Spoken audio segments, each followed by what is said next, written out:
Sauce mo yung ano, legs at garlic sauce.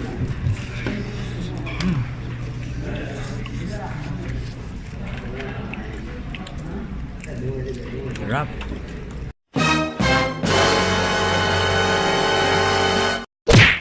Good morning, kumusta kayong lahat? Bago kami uuwi ngayong araw na to ay dadaan muna kami sa isang masasabi natin shall we say, sa mga masarap na restaurant dito sa Saudi Arabia. Okay, ang Albig guys, kilala na to sa buong Saudi Arabia. Ilang beses na ako nakakain nito, kaya lang dito na galing Dubai. Ayan, yung tatlo na yan sa likod ko. Si Latish, si Omes, saka si Tarnes. Hindi pa kasi sila nakatikim ng Albig. Pinagmayabang ko sa kanila na talagang ang sarap. Albig.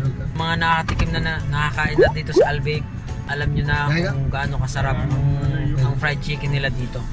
Okay, papakita ko sa inyo guys ang Albig. Pagpasok mo dito sa guys, pagpasok mo dito sa Albig, pipila ka dyan. Ayan, pipila ka dyan. Tapos pag naka-order ka na, bibigyan ka nila ng number.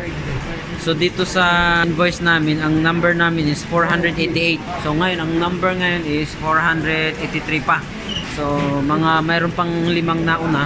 So umorder kami ng 5 chicken spicy na tag 15 real. Okay guys, kung papasok ka dito, kung single ka, pasok mo dyan.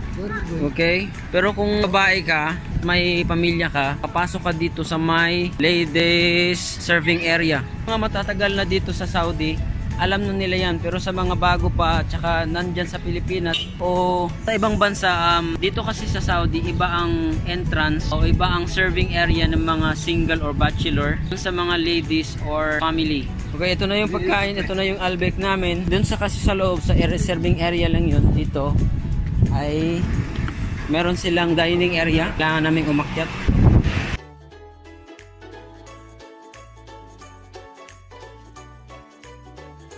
Ako guys, si Latish, tsaka si Tarnis, tsaka yung isa. First time nilang kumain ng Albig. So, check natin sila kung anong reaction nila. Is it good? The best? Tasty. Tasty. Omesh? No?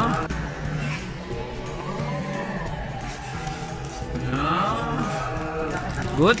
Ko lang dito sa Albig guys.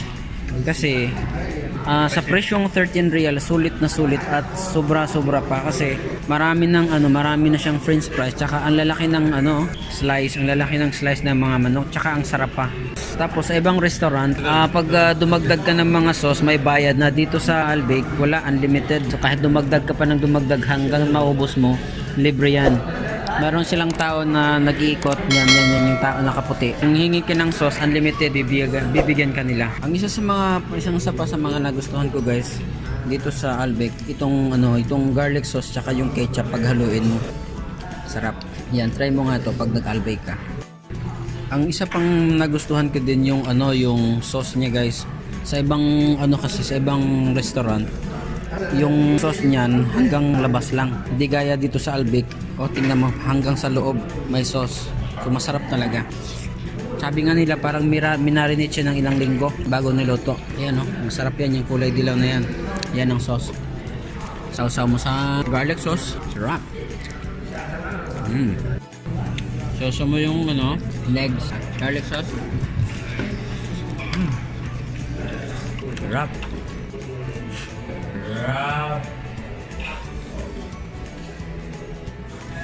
Grabe guys,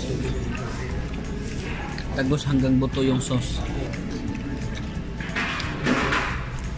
Tasty.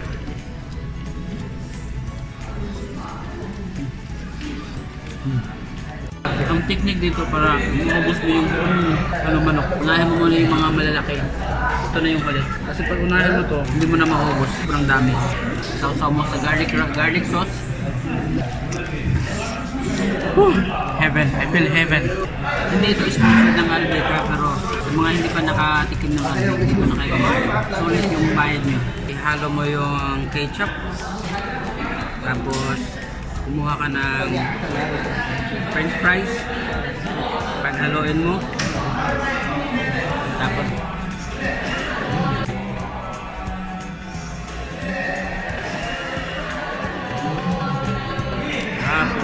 meron silang refreshing tissue. Kung ayaw mo magugas ng kamay, tissue na lang. So guys, ito yung sinabi ko sa inyo. Tapos na kayong kumain, tumayo ng iba, pero yung ketchup unlimited pa.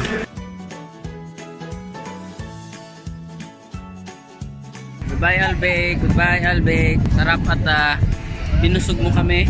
Halagang 15 real, busog na kami. Puro Albig, Albig. Ayan, yung kasama ko busog na busog. Are you full? Yes. Yeah. Sige guys. Hanggang dito na lang at Sige. sa susunod pupunta din tayo sa ibang mga restaurant. Bye bye.